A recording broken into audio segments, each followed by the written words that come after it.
hacer un poquito de historia. Luego de un periodo anárquico, después de 1810, de guerra civil, retomaron el control las tropas realistas que todavía estaban en el sur de Chile, retoman el control, y con eso se da fin a lo que se conoce como la Patria Vieja. Pasaron algunos años. En 1817 el Ejército Libertador cruza la cordillera de los Andes al mando del general San Martín, y luego junto con O'Higgins vencen en Chacabuco a los españoles, y en 1818, el 5 de abril, en Maipú, derrotan definitivamente a los españoles y se consolida así la independencia nacional. Ahora, si ustedes miran en las ciudades, en los países hispanoamericanos, van a descubrir que esa fecha de entre 1810 y 1820 todas se independizaron. Bueno, ¿qué pasó? ¿Fue un brote? Algo pasó que se independizaron. Lo que pasó es que Napoleón había tomado prisionero a Fernando VII, que era el rey de España, en 1808, y esto aceleró la emancipación de muchas repúblicas americanas, quienes, aprovechándose del vacío de poder, se constituyeron, no sin luchar algunas, en repúblicas independientes. En esta gesta, en este periodo, brillan algunas personalidades, como Simón Bolívar, Francisco de Miranda, José de San Martín, Bernardo Higgins, y para nosotros también los hermanos Carrera, Manuel Rodríguez, para los uruguayos José Gervasio Artigas y tantos otros.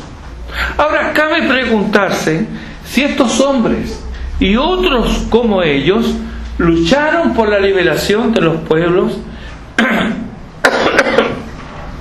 que lucharon, ¿cierto?, por la liberación de los pueblos, conocieron ellos mismos la libertad. Paradójico es constatar la queja expresada al final de su día por el libertador Simón Bolívar. Él decía que no había encontrado la libertad. ¿Qué diremos de los pueblos liberados? O sea, si los libertadores no encuentran la libertad, ¿qué diremos de los pueblos liberados entonces? Bueno, en opinión de Portales, nuestro Diego Portales, los pueblos americanos están llenos de vicios y carecen de toda virtud. Categórico Portales. Esta opinión fue vertida en la primera mitad del siglo XIX. Tal vez hoy ya no se corresponda con la realidad, porque ha pasado más de un siglo y medio, ¿cierto?, de ilustración, de educación y de libertad, que verdaderamente estas cosas cambian a los pueblos. ¿Pero será así? ¿Habrá cambiado desde el tiempo de Portales hasta ahora? Miren lo que dice Raúl Castro, el hermano de Fidel Castro. Bueno, lo dijo hace un tiempo. Él, en un discurso pronunciado ante los legisladores de su país, él dice lo siguiente. Miren cómo se expresa Raúl Castro. Hemos percibido con dolor el acrecentado deterioro de los valores morales y cívicos, como la honestidad, la decencia, la vergüenza, el decoro, la honradez y la sensibilidad ante los problemas de los demás. Ambos, Portales y Castro, separados por casi 2 siglos, coinciden en el diagnóstico. Y los valores que ellos tenían distan mucho del cristianismo, porque Portales no era cristiano y Castro, ¿qué vamos a decir de Castro? Sin embargo, coinciden en el diagnóstico. Los pueblos americanos no son libres. Tal vez podríamos pensar, lo que falta sea desarrollo económico, prosperidad. Algunos piensan así, pero pensar así es engañarse, porque los escándalos financieros en nuestro país no han sido propiciados por indigentes precisamente, sino por las clases dirigentes, por quienes tienen el poder económico. En este sentido, hermano, podríamos, por ejemplo, escuchar a Díaz-Canel. ¿Quién es él? Es el actual presidente cubano, quien en una entrevista de prensa insistió en la necesidad, dijo él, de no ver la prosperidad solo como desarrollo económico, afirmando que el mejoramiento material no conduce automáticamente al restablecimiento de los valores. ¿Qué está diciendo él? Un comunista. Está diciendo que el desarrollo material no tiene que ver con el desarrollo de las virtudes. Entonces, otra vez, lo económico tampoco aquí es algo que sirva. Comprobamos muy a nuestro pesar que los vicios y la carencia de virtud siguen siendo los amos crueles que siempre han sido, y que los pueblos liberados, independientes, no son otra cosa que esclavos de sus pasiones y deseos. Tal vez la reflexión en estos tópicos fue lo que hizo que Simón Bolívar no se considerase libre y que él mismo anhelara la libertad. Es que el anhelo de libertad es intrínseco a la condición humana. Queremos ser libres. Pero no hay sistema político, condición económica o religión que haga al hombre verdaderamente libre. A poco andar por cualquiera de estos caminos, el hombre descubre consternado que sigue siendo un esclavo. Israel era esclavo de la mayor potencia económica y militar de aquellos días, y gemía bajo la servidumbre durísima a la que estaba sometida por parte de Egipto. Nos dice en Éxodo capítulo 2 versículos 24 y 25: y oyó Dios el gemido de ellos, y se acordó de su pacto con Abraham, Isaac y Jacob, y miró Dios a los hijos de Israel, y los reconoció Dios. Los reconoció, y con mano poderosa y hechos portentosos Él los liberó. Ahora, libres del yugo egipcio, ¿conservarían ellos esa libertad?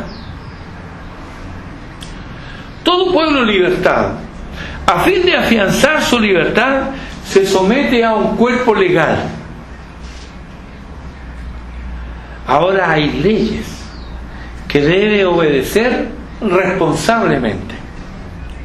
En el monte Sinaí le fue dado a Moisés el cuerpo legal de esta nueva nación, pero fue más que un cuerpo legal. Es la ratificación del pacto hecho con Abraham. Es el pacto de Dios con su pueblo. Él es el libertador de Israel. Y así dice a la joven nación en Éxodo capítulo 19, los versículos 4 al 6. Mire cómo les dice: vosotros visteis lo que hice a los egipcios, y cómo os tomé sobre alas de águila y os he traído a mí. Ahora pues, si diereis oído a mi voz y guardareis mi pacto, vosotros seréis mi especial tesoro sobre todos los pueblos, porque mía es toda la tierra. Y vosotros me seréis un reino de sacerdotes y gente santa. Estas son las palabras que dirás a los hijos de Israel. Vayamos ahora al pacto en sí. Lo encontramos en Éxodo capítulo 20, los versículos 1 al 17. Pero hoy nos ocuparemos solo del prólogo, es decir, los versículos 1 y 2. Este pasaje lo hemos visto muchas veces. Lo recordamos todos los domingos en la escuela dominical porque estamos estudiando los 10 mandamientos. Pero vamos a ver solo los versículos 1 y 2. Y habló Dios todas estas palabras diciendo: yo soy Jehová tu Dios, que te saqué de la tierra de Egipto, de casa de servidumbre. Aquí vemos entonces, en primer lugar, quién es el libertador. En segundo lugar, vemos por qué es el libertador. Y en tercer lugar, vemos para qué es el libertador. Veamos en primer lugar, ¿quién es el libertador? El versículo 2 dice: yo soy Jehová tu Dios. El libertador no es Moisés, tampoco es su hermano Aarón, y menos la milicia israelita, que por aquel entonces ni existían, si era un pueblo de esclavos. ¿Qué milicia iban a ver? El libertador no es humano, el libertador es Jehová. Yo soy Jehová. Dios no usa para presentarse el nombre Elohim, a pesar de ser una de las designaciones más antiguas del Dios verdadero.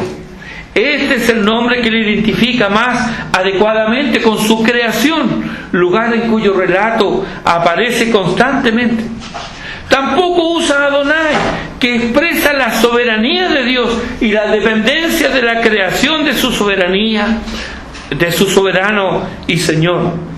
No usa para presentarse el nombre el Santo de Israel, que lo vemos en otros lugares, ni Jehová de los ejércitos, no porque no lo fuera, sino porque sus nombres son nombres que nos hablan de una relación que todavía no tiene lugar entre Dios e Israel. Él usa el nombre Jehová, y es el nombre más empleado en el Antiguo Testamento. De hecho aparece más o menos 6.500 veces. Es el nombre inefable, que ellos no podían ni debían pronunciar. Es el nombre impronunciable. Es el yo soy, eternamente presente, origen y final de toda existencia, incomparable y sin igual.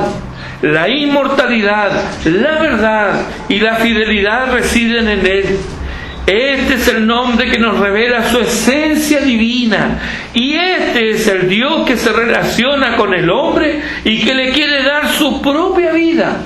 Al usar Dios este nombre para revelarse a los liberados, relaciona al hombre libre con el Dios del pacto que le redime y le salva. Este es el Dios que entra en relación con el hombre, le advierte, le juzga, le promete salvación.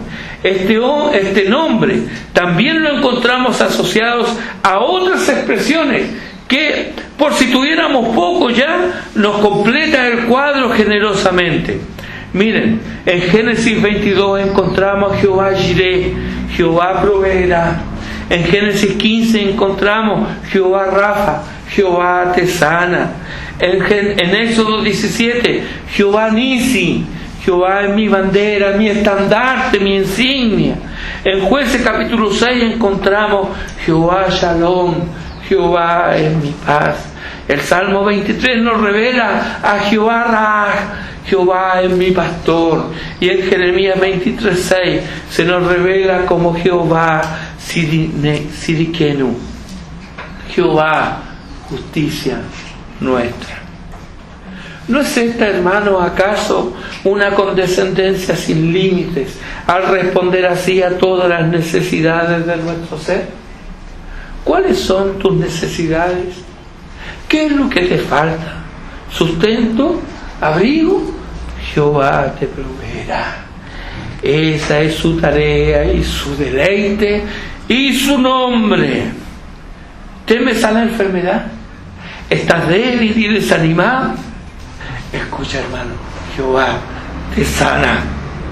Su nombre es el bálsamo bendito que refresca y sana el alma herida. ¿No sabes a dónde ir ni a quién seguir? ¿Estás en penumbra? Jehová es tu bandera.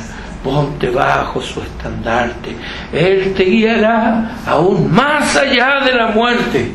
¿Y qué de mis conflictos, de mis propias fallas? ¿Qué de estas circunstancias escabrosas por las que paso? Ya de noche anhelas el día, y de día quisiera que esta pasara y que las desilusiones solo fueran el ayer que ya pasó. Si tu mente y corazón están atormentados por el conflicto, escucha bien. Jehová, Shalom, Jehová es nuestra paz. Es su promesa. Tú guardarás en completa paz a aquel cuyo pensamiento en ti persevera, porque en ti ha confiado. Paz completa al confiar en Él. Él es nuestra paz. Cuando estoy sediento, mi alma anhela consuelo, necesito aliento, estoy rodeado de detractores y camino por valles lóbregos y mortecinos, allí se revela Jehová Raj, allí la gloria del pastor de Israel me cubre. Jehová es mi pastor. Ezequiel 34, versículos 15 y 16 lo afirma. Yo apacentaré mis ovejas y yo les daré aprisco, dice Jehová el Señor. Yo buscaré la perdida y haré volver al redil la descarriada. Vendaré la perniquebrada y fortaleceré la débil. Jehová es mi pastor. Hermano, ¿no está una dulce sinfonía en nuestros oídos? Temes perderte. Estás torpe, tal vez eres miope. Escucha con atención Éxodo 34, 22, Ezequiel 34, 22. Habla Jehová Dios, habla el Señor. Y Él dice: yo salvaré a mis ovejas y nunca más serán para rapiña. ¡Qué delicia, hermanos! Puedo descansar en los brazos de mi pastor. Podrá venir el desconcierto, podrá venir la inseguridad a causa de nuestra maldad y el pecado a atacar con vigor y determinación nuestras pobres y débiles almas. Podremos ser apabullados bajo el peso de la sentencia. Nuestra justicia nos alcanza. Ellas son como trapo de inmundicia. ¿Quién entonces nos socorrerá? Oh Señor bendito, cuando mi justicia no alcanza, porque ella no existe, y antes de hundirme en la desesperación, he aquí que Él se revela como Jehová, justicia nuestra. Ese es mi Dios. Él es Jehová, justicia nuestra. Y aquí que ahora yo puedo gozar de Él. ¿Acaso, hermano, hay noticias de un libertador así? ¿No es Él incomparable y único? Y este Jehová, justo y salvador, es quien redime de la esclavitud. Él es quien libera. Ningún libertador humano logró jamás, ni logrará jamás su propósito: librar de un yugo. Pero siguen siendo esclavos. Esto hacen los libertadores humanos. Y esta miseria les persigue aún más allá de la muerte. En las páginas del Nuevo Testamento, en cambio, encontramos los ecos de esta verdadera gesta libertadora. Allí se nos afirma una y otra vez: Cristo me redimió del pecado y la muerte, y ahora soy justificado gratuitamente por su gracia mediante la redención que es en Cristo Jesús. Y en ningún otro hay salvación, porque no hay otro nombre bajo el cielo dado a los hombres en que podamos ser salvos. ¿Quién es entonces el libertador? Él es Jehová tu Dios, y Él se ha revelado en la persona de Jesucristo. ¿Quién es el libertador? Jesucristo el Señor. Él liberará a su pueblo de sus pecados. Bendito sea el Señor, bendito sea este libertador que trae verdadera libertad. ¿Por qué es el libertador? Dice en nuestro texto: yo soy Jehová tu Dios que te saqué de la tierra de Egipto. Y esta debiera ser respuesta suficiente a nuestro interrogante. Él es el libertador que nos sacó de la tierra de Egipto. El contexto de este hecho no es narrado y graficado en el libro del Éxodo. Se nos habla de 600.000 esclavos, más sus mujeres e hijos, salen del imperio político y militar más poderoso de la época, guiado por Moisés. Dios se sirve de este hombre, un hombre que en sus propias palabras, él reconoce su falta de capacidad. Ahí en Éxodo 3:11 lo tiene. Él no tenía ningún mensaje propio que comunicar.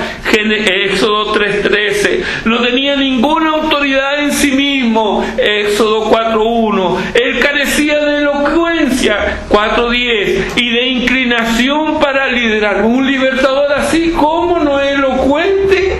No tiene capacidad para liderar, no tiene un mensaje propio. ¿Cómo? ¡Ay, que él no es un libertador, pues! Es por medio de este hombre, insignificante a sus propios ojos, que Dios obra con poder. Este poder se manifiesta en las plagas, que tienen un doble propósito. No perdamos de vista esto. Un doble propósito: mostrar a Israel que Jehová es el verdadero Dios, y mostrar a los egipcios la falsedad de sus dioses. Es así que es derrotado el dios Osiris cuando el agua de Egipto, al mandato de Dios, se convierte en sangre. Osiris tenía que ver con las aguas. Luego derrotado al dios Heca cuando las ranas invaden la tierra de Egipto. Este era el dios de la rana. Sigue la derrota al dios Seth cuando los piojos o mosquitos se multiplican de tal manera que hablar o respirar se convierte en una tortura. A continuación es derrotado el dios Isis con la invasión de moscas solo en tierra de Egipto, mientras Gosén era libre de ellas. Luego, con la plaga del ganado, no solo tambaleó la economía egipcia, sino que su dios Apis mostró su completa inutilidad. Igual suerte corrió Seto Tifón al no proteger a quienes se vieron llenos de úlceras supurantes.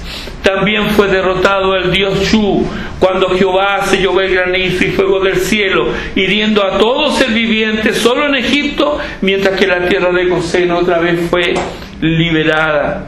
A todas estas catástrofes se suma la invasión de langostas, y así es humillado otro dios egipcio, Serapis, y también el dios Ra, ya que tinieblas asolan la tierra de Egipto por 3 días. Finalmente, con la muerte de los primogénitos, todos los dioses egipcios muestran su inutilidad. No se encontró un solo dios egipcio que salvara de la muerte. Solo Jehová preserva la vida. Y todo esto es el prólogo de la salida de Egipto, cruzando el Mar Rojo en seco. Y todo por mano de Moisés.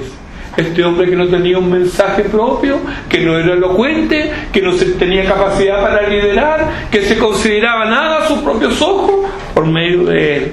Verdaderamente, como dice Pablo a los Corintios, lo débil del mundo escogió Dios para avergonzar a los fuertes, y lo vil del mundo y lo menospreciado escogió Dios, y lo que no es, para deshacer lo que es. ¿Quién hace todo esto? Dios lo hace. Jehová es su nombre. ¿Conoces otro libertador con ese poder? Han habido hombres en la historia que se han alzado como libertadores, quienes, armas en mano, han usado su poder para a sangre y fuego afianzar su autoridad y liderazgo, dejando tras sí una estela de infamia, de muerte y de destrucción. Millones los han seguido y millones han muerto víctimas de sus ideas o de la oposición a esas ideas. Ellos han sido amados por algunos, mientras millones de oprimidos solo denostan sus nombres, y ellos son sinónimos, estos libertadores, de maldad, de avaricia, de locura. Qué diferente este libertador. No libera para esclavizar. Él libera para darle propósito y sentido a la vida del hombre. Deuteronomio capítulo 33 versículo 29 dice: bienaventurado tú, oh Israel, ¿quién como tú, pueblo salvo por Jehová, escudo de tu socorro y espada de tu triunfo? Deuteronomio capítulo 32, versículos 3 y 4. Porque el nombre de Jehová proclamaré, engrandeced a nuestro Dios. Él es la roca cuya obra es perfecta, porque todos sus caminos son rectitud. Dios de verdad y sin ninguna iniquidad en él, es justo y recto. Llamamos a los libertadores padres de la patria, pero quien ostenta este nombre con propiedad es Jehová, el libertador. Así se lo recuerda Moisés a Israel. ¿No es él, le dice a Israel, tu padre que te creó? Aunque Israel falló desde el comienzo en esta relación filial, sin embargo, más de 1000 años después y ante el desenlace fatal del destierro y servidumbre, Israel por boca de Isaías clama: tú, oh Jehová, eres nuestro Padre, nuestro Redentor, perpetuo es tu nombre. Él nos redime del pecado, y todos los dioses de este mundo se muestran impotentes cual dragón ante la presencia del Señor. Este dragón es el que aparecía postrado sin cabeza y ambas manos cortadas por causa del Dios verdadero. Ahí en 1 Samuel lo encuentra. Nada nos puede apartar de él una vez redimidos. Nada. Ni la muerte, ni la vida, ni ángeles, ni principados, ni potestades, ni lo presente, ni lo porvenir, ni lo alto, ni lo profundo, ni ninguna otra cosa creada nos podrá separar del amor de Dios que es en Cristo Jesús, Señor nuestro. Este es el canto de los redimidos aquí y ahora, mientras preparamos nuestras gargantas para cantar un nuevo cántico aquel día, cuando cantaremos junto a los redimidos: digno eres de tomar el libro y de abrir su sello, porque tú fuiste inmolado y con tu sangre nos has redimido para Dios de todo linaje y lengua y pueblo y nación, y nos has hecho para nuestro Dios reyes y sacerdotes, y reinaremos sobre la tierra. Apocalipsis 5. Cristo nos redime del pecado y la muerte. No solo libera, Él también da vida. Por eso solo Él es el libertador. ¿Para qué es el libertador? Yo soy Jehová tu Dios, que te saqué de la tierra de Egipto, de casa de servidumbre. Se dice que de Lincoln que él es el emancipador, el libertador de los esclavos. Aunque su decreto de emancipación data de 1863, desde el 1 de enero fueron libres 20.000 esclavos, pero pasarían casi 3 años hasta que los 4 millones de esclavos fueron libres, después del decreto de emancipación. Sin embargo, el siglo XX fue testigo del odio racial que no terminó por decreto. Es que lo que anida en el corazón no puede ser dominado mediante decretos. Y es aquí donde fracasan los libertadores humanos, porque podrán ellos liberar del déspota o dictador de turno, pero ¿quién libera de todas aquellas bajas pasiones que, aunque disfrazadas de bien, solo sirven a los intereses particulares de cada cual? ¿Quién nos libera de eso? ¿Quién libera de los vicios y otorga virtud al decir de Portales? No hay sistema en el mundo que haga tal cosa. Si la política y la economía no pueden librar, tal vez nos atrevamos a pensar que la religión sí tiene el poder para liberar, pero vamos a pagar caro ese atrevimiento, porque las cruzadas, la Inquisición, la intolerancia son muestras de que la religión fracasa en este aspecto. La religión, como producto humano, intentará subyugar las conciencias, porque aunque algunos se llamen así, no existe la religión del amor, porque la religión es el intento del hombre por llegar a Dios. Religión viene de religare. Es el intento del hombre por llegar a Dios. Todas las religiones en este sentido son iguales. En ellas no hay amor, hay ritos, hay deberes que cumplir. Y esto vuelve al hombre no un ser libre, sino un esclavo. Es un esclavo de la religión, de la superstición, esclavo del engaño, de la superchería, del fraude, de la mentira. Sin embargo, este libertador, Jehová es su nombre, hace del hombre un hombre libre. Él dice: yo te saqué de casa de servidumbre. Su obra es perfecta, sus caminos son rectitud, no hay iniquidad en él. Él es justo y recto, es Dios de verdad. Conocerle a él es conocer la verdad, y la verdad es como la luz, ilumina las tinieblas del engaño. ¿Y qué mayor engaño que creerse libre cuando se es esclavo? Podrá ser una jaula rústica de alambre de fardo o una de oro con diamantes incrustados, pero seguirá siendo una jaula. Y ya sea que el canario eleve sus trinos en una o en otra jaula, sigue siendo prisionero, no es libre. Por lo tanto, quien todavía es esclavo no conoce la libertad, tampoco al libertador. 2000 años atrás esta verdad era proclamada por el libertador. En Juan capítulo 8 versículo 32 dice él: y conoceréis la verdad, y la verdad os hará libres. Como antes, también ahora hay los que responden: somos libres, no somos esclavos de nadie. Pobre iluso, ¿acaso no sabes que todo aquel que hace pecado, esclavo es del pecado? ¿Qué libertador hay para esta esclavitud? ¿No conoces a nadie?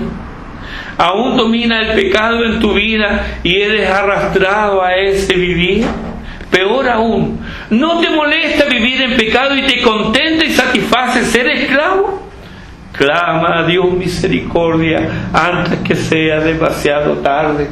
Ruega que te dé arrepentimiento antes que el sol se ponga y las tinieblas de la noche envuelvan tu alma.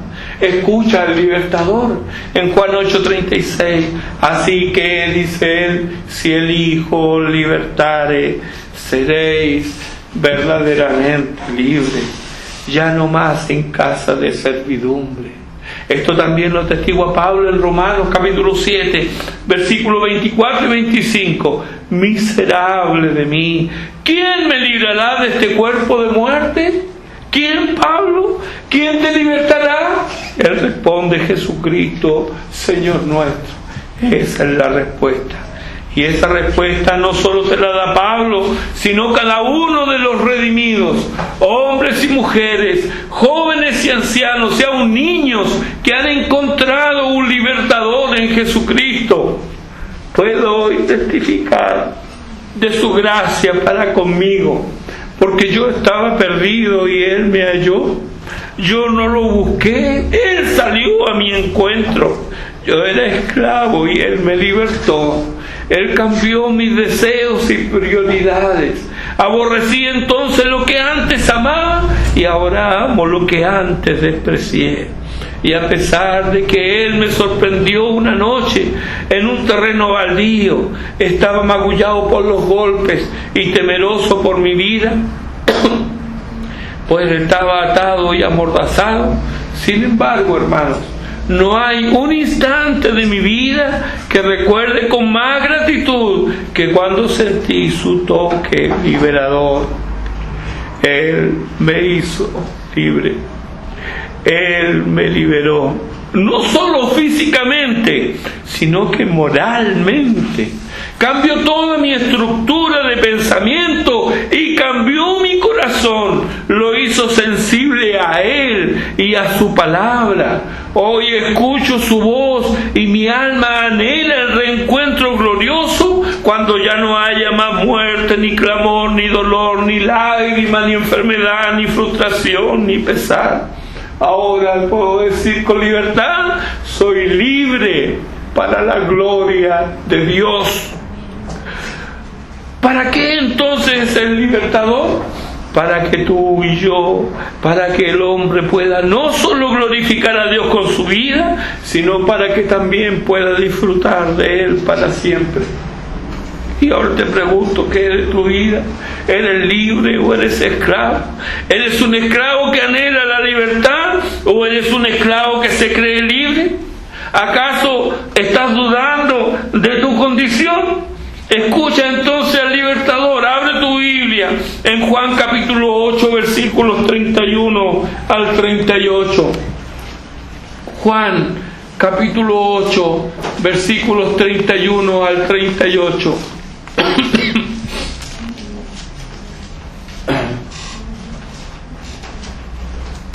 Dijo entonces Jesús a los judíos que habían creído en Él: si vosotros permaneciereis en mi palabra, seréis verdaderamente mis discípulos y conoceréis la verdad, y la verdad os hará libre.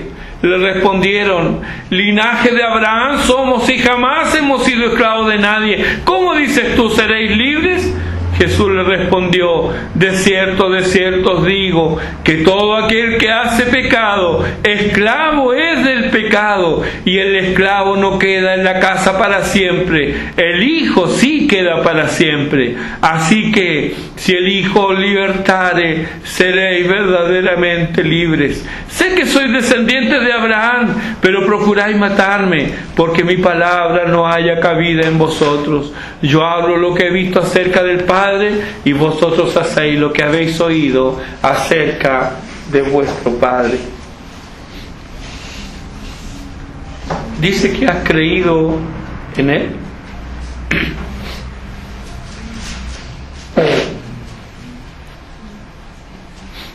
Ellos también. Fíjate como dice en el versículo 31, a los judíos que habían creído en Él. Sin embargo, es a ellos a quienes les dice: si vosotros, y escucha bien, permaneciereis en mi palabra, seréis verdaderamente mis discípulos y conoceréis la verdad, y la verdad os hará libre. Ahora te pregunto, ¿permaneces en su palabra o la usas a tu antojo para justificar lo injustificable? Si no permaneces en su palabra, no eres un discípulo verdadero. Eres un testigo falso. Hablas de lo que no conoces y vives una mentira. Porque conocer al libertador es conocer la verdad. Porque Él dijo: yo soy la verdad. Le respondieron ellos en Juan 8: somos creyentes. Vamos a traducirlo a nuestras palabras. Somos creyentes y jamás hemos sido esclavos de nadie. La verdad que Jesús, el libertador, le responde: de cierto os digo, que todo aquel que hace pecado, esclavo es del pecado. ¿Te das cuenta entonces a quién sirve realmente? Versículo 37, podríamos parafrasearlo así: sé que sois creyentes, pero vuestros hechos son contradictorios. Y esto ocurre porque mi palabra no haya cabida en vosotros. Este diálogo, que comenzó inocentemente, poco a poco comienza a tomar otro cariz, porque la verdad saca a la luz el engaño. El versículo 30 dice que muchos creyeron en Él. En el versículo siguiente Jesús le habla a los que habían creído en Él. Sin embargo, Dios 2 veces les atribuye intenciones homicidas, en el versículo 37 y en el versículo 40, a estos que dicen que habían creído en Él. Y lo que dice no tan claro en el versículo 38, lo aclara rotundamente en el versículo 44 y lo reafirma en el versículo 47. ¿Qué es lo que no dice tan claro? Versículo 38: yo hablo lo que he visto acerca del Padre, y vosotros hacéis lo que habéis visto acerca de vuestro Padre. ¿Quién es el Padre vuestro? Como que podríamos pensar que no está muy claro, pero cuando vamos al versículo 44, vosotros sois de vuestro padre el diablo, queda claro ahí, clarísimo. Y otra vez lo reafirma en el versículo 47. El que es de Dios, las palabras de Dios oye. Por esto no las oís vosotros, porque no sois de Dios. Aquel que ha sido libertado, aquel que conoce al libertador, es aquel que persevera en la verdad. Es aquel que la palabra de Cristo mora en su corazón. Finalmente, hermanos, las palabras dejan lugar a los hechos aquí en este pasaje. Y leemos en el versículo 59: tomaron entonces piedras para arrojárselas. ¿Quiénes son estos? Estos que habían creído en Él. Tomaron piedras para arrojárselas. Estos que tomaron piedras son los mismos del versículo 30 y del 31. Los judíos que habían creído en Él. No sé cuál es tu condición hoy ante Dios. Yo no conozco tu corazón, pero Dios te conoce y Él descubrirá, si no ha descubierto ya, lo que hay en Él. Pudiera ser que no tengas todo tan claro y que tus dudas emerjan al comprobar en tus miembros una ley distinta a la de tu mente. Puede ser eso. ¿Por qué con mi mente quiero agradar a Dios y con los miembros voy al pecado? Es lo que está hablando Pablo en Romanos 7. Pudiera ser que no lo tengas tan claro. Quieres y anhelas servir a Dios, pero el pecado te estorba. ¿Cuántos tienen en sí esta realidad? Yo soy el primero a levantar la mano. Anhelo agradar a Dios, pero el pecado me estorba. Para ti entonces, querido hermano y compañero del camino, está escrito Isaías capítulo 50, versículo 10. Grábalo en tu corazón. ¿Quién hay entre vosotros que teme a Jehová y oye la voz de su siervo? El que anda en tinieblas y carece de luz, confíe en el nombre de Jehová y apóyese en su Dios. Este es el libertador. Este es el que nos libera. Este es el único que trae libertad verdadera. Este es el único libertador digno de ser seguido.